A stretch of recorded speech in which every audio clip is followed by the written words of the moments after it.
Following one of the most politically and economically volatile periods in recent memory, 2012 emerged as a year of surprising strength. The year started with renewed hope in Europe after the ECB's LTRO program bought time for troubled EU nations Greece and Italy and mollified concerns around the viability of the euro.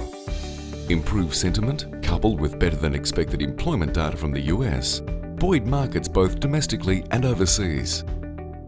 The focus soon shifted to China, which reported weaker economic growth, prompting fears of a hard landing. Many believed that the resources boom of perpetually higher commodity prices, driven by higher and higher levels of Chinese construction, was nearing an end, and it became apparent that growth would be fueled by consumption rather than investment. This led to short-term equity weakness, led by resource and mining services stocks and bond strength. Global equity markets struggled, largely due to Eurozone economic and political woes. However, after 2 rounds of elections, a centrist coalition emerged in Greece. And despite Spanish bonds remaining under pressure as Madrid sought support for its ailing banking system, an EU summit late in June bolstered sentiment. In Australia, 3- and 10-year bond yields declined, and the RBA cut interest rates by 75 basis points over May and June. But the bad news was short-lived.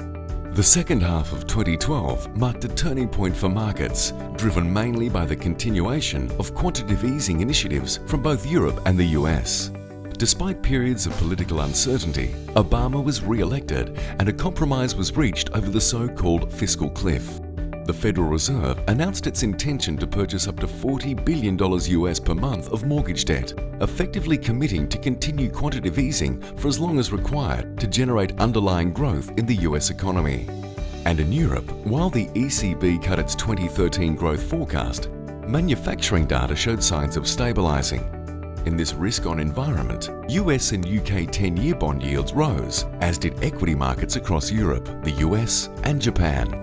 In Australia, the S&P ASX 300 rose 16.1% in the second half of 2012 and recorded only one negative month over the whole year. These double-digit returns were driven largely by defensive and high-yielding stocks, with the chase for yield taking centre stage.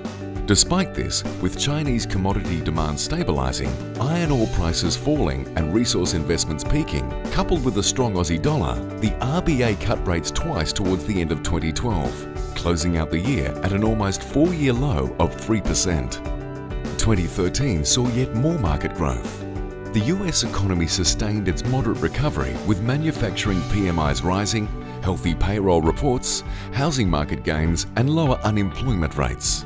A strong February reporting season in Australia highlighted improved strength in company earnings and a boost in business confidence, driving the S&P ASX 300 up a further 8% over the March quarter. In Europe, an election deadlock in Italy and unprecedented bailout options for Cyprus failed to stop bond yields rising both domestically and overseas. And with higher iron ore prices, a better-than-expected CapEx survey, and an improved global environment, the RBA adopted a wait-and-see approach, keeping interest rates on hold until May, when they were cut by 25 basis points to a record low of 2.75%. But what lies ahead? What form will the US recovery take? Will Europe continue to claw its way out of recession? And just how far off is the peak in Chinese commodity consumption?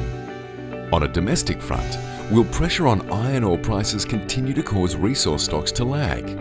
And will the ongoing improvement in company earnings shield us from the noise of budgetary tightening and election year political jockeying? But critically, where do the opportunities lie for investors?